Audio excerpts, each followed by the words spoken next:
Hello everyone, this is Tejashwini Gowda. Let's discuss about the facility that is the perquisite concept which is coming under income from a salary point, income from salary head, that is the motor car facility which is provided by the employer to employee. Okay, in case of the car facility which is provided by the employer to employee, it can be for three purposes. It can be utilized under three heads. That is, it can be utilized fully for office purpose, it can be utilized fully for personal purpose, or it can be utilized partly for office purpose and partly for personal purpose. All the three purposes are possible. Remember, perquisite is something which the personal benefit which you are getting out of it, right? So, car, if it is used fully for the office purpose, remember it is going to be fully exempted. Correct, it's completely for official purpose means what is the personal benefit you are getting out of it? Nothing, no. No benefit, hence it is not taxable at all. The entire amount is going to be fully exempted. If it is used completely for the personal purpose, can I say whatever the benefit which you're getting, it is completely your perquisite only. In that case, the car which is given to you by employer to employee, if it is owned by the employer, your taxable amount shall be 10% of the cost. Or if the employer, being a kind-hearted fellow, taking it on higher basis, giving it to you, whatever the higher charges which that fellow is paying. 10% of the cost or the higher charges, that these you are going to consider. And remember, if the driver is also being provided by the employer and the employer is paying the salary for the driver, then the driver's salary 900 per month will be your perquisite. This point we'll see later. Okay. Driver's salary, if it is paid by employer, and that employer is giving you the petrol charges, diesel charges, and the service and the maintenance charges also.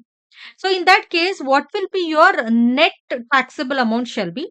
If it is car owned by employer, 10% of the cost are the higher charges that you're going to consider.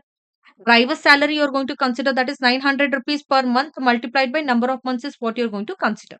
Okay. Running and the maintenance charges, whatever it's paid by the employer, you're going to consider.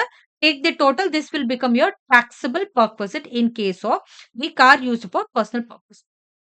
Suppose the car has been used partly for personal purpose and partly for your official purpose, then what you're going to do is that then now if you're using it for this purpose, partly official and partly personal, now we are going to determine what is the car. The car is owned by whom? If it is owned by employee, now we are going to make a further classification with regarding to running and the maintenance charges paid by him. If the running and the maintenance charges is paid by employee only, hurry, the car is employees. Running and the maintenance charges is also paid by employee. He's using it for official and personal purpose. Is he getting any personal benefit over here, people? No, there's no personal benefit, hence there is not, it is not taxable purpose. In case where the car is owned by employee, but the maintenance, that is service charges, the petrol charges, everything is paid by employer, then you have to consider the total amount. Now you are going to subtract, that is you are going to make 1800 per month or 2400 per month as exempted. The reason being very simple, people, the car is owned by employee, no? So to that extent, the department is like, okay, we'll give you certain relief. That is whatever 1800 or 2400 rupees is there. 1800 if the engine capacity of that car is 1600 cc. If it is more than that 2400, you can take it as exemption. Multiplied by number of months. This is for per month, remember.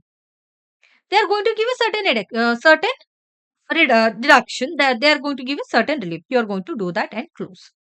Clear? Now, if the car is owned by employer, the running and the maintenance charges, if it is paid by employee or employer for that matter. The car is owned by whom? The car is owned by employer. Running and the maintenance charges is owned, that is running and the maintenance charges is paid by employee only. Taxable amount shall be 600 per month or the 900 per month, depending on the cubic capacity, that is up to 1600, more than 1600. That will be your direct taxable amount.